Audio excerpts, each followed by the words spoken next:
Բարև ձեզ, շնորհակալություն, որ ընդունել եք մեր հրավերը։ Ասեմ, որ մենք վաղուց գտնում ենք, որ անհրաժեշտ է նաև մեր կողմից անցկացնել այսպիսի հարցում, որովհետև որոշակի կար կասկածներ, թե ով ինչպես է անցկացնում։ Մենք սոցիոլոգիական խմբին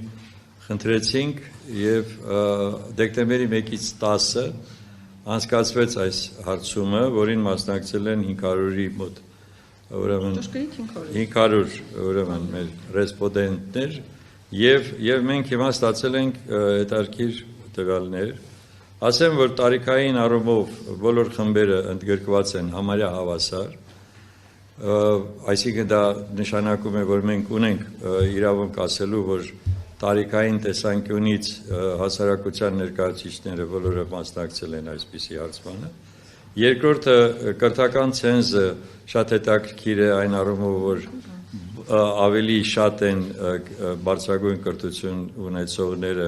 եւ ընդհանրապես կրթություն ստացածները, եւ դա էլ նշանակում է, որ այստեղ ավելի գիտակցաբար ուրեմն պատասխաններ են եւ մենք դա նույնպես գնահատեցինք։ Դիագրամաները իրենք ամեն ինչ ասում են, ես ասեմ, բայց մենք ունենք նաև սրա համապատասխան իհարկե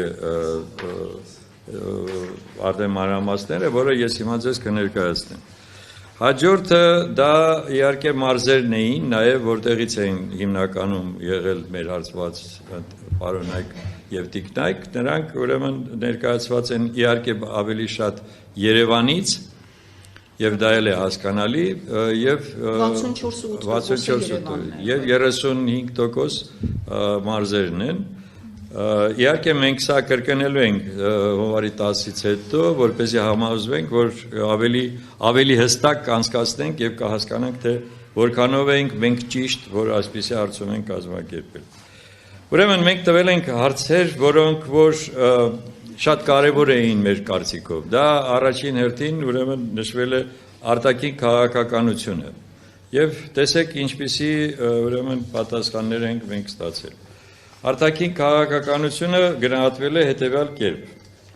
շատ բացասական իշխանությունների վարած քաղաքականությունը, ինքնին հասկանալի է։ Շատ բացասական 75.8,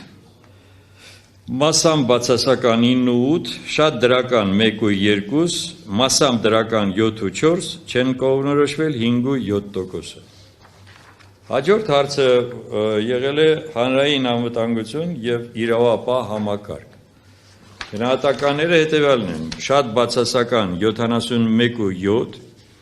մասամբ բացասական 15.2, խոսքը գնում է նա մասին, թե ոնց են իրենք պատկերացնում մեր անվտանգային համակարգը եւ նրա համապատասխան իրավապահ մարմինների գործունեությունը։ Շատ դրական 0.8, մասամբ դրական 8.6, չեն կողմնորոշվել 3.7։ Առողջապահություն, սոցիալական հարցեր, կրթություն եւ գիտություն։ Շատ բացասական 60.2%, մասամբ բացասական 24.6%, շատ դրական 2.5, մասամբ դրական 9.8, չեն կողմնորոշվել 2.9%։ Տնտեսական ոլորտ, էկոնոմիկա, ֆինանսներ, շատ բացասական 62.3, մասամբ բացասական 20.5, շատ դրական 1.2, մասամբ դրական 8.6, չեն կողմնորոշվել 7.4։ Արցախի հիմնահարցը, ես հիմա սա անցնեմ եւ հետո նորից կանցնենք մեկնաբանություններին։ Արցախի հիմնահարցը արցախցիների կեցության ապահովում Հայաստանում եւ Արցախ վերադարձի իրավաքաղաքական ոլորտ։ Շատ բացասական այսօրվա քաղաքականությունը 75.8, այդքան էլ ճիշտ։ Մասամբ բացասական 6.8, շատ դրական 5.3, մասամբ դրական 4.9 եւ չեն կողմնորոշվել 7.4%-ը։ Հիմա տեսեք, սա ոլորտներն էին, որոնք մենք հատուկ առանձնացրել էինք եւ իհարկե այստեղ կար եւս նոր բաներ, որ կարելի է ամսի 10-ից հետո հարցումը կազմակերպել, բայց սա շատ կարևոր էր մեզ համար հասկանալու, թե ինչպես է իրական վիճակը, ինչպես են իրականում քաղաքականությունը գնահատում այսօրվա իշխանությունների եւ հիմա հասկանալի է, որ նույն այսպիսի թվեր ես համոզված եմ ուղղակի ունի նաև իշխանությունը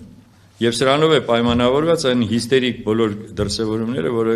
իրականացնում է այսօրվա վարչապետը եւ նրա ամբողջ թիմը։ Այնպես որ սա որպեսզի մենք համոզվենք, որ այս ամենը իրականում այդպես է, ես դրա համար ասում եմ, մենք կանենք երկրորդ եւ երրորդ այսպիսի հարցումները։ Եվ ես ասեմ, սա եղել է սոցցանցերում, որպեսզի տպավորությունը չլինի, թե մենք մեր շրջապատում ենք սա արել, այս սոցցանցերում է եղել, որից արձագանքել են սովորական քաղաքացիները եւ մարզերից եւ տարբեր ուրեմն այդ ոլորտը ներկայացնող անձեր։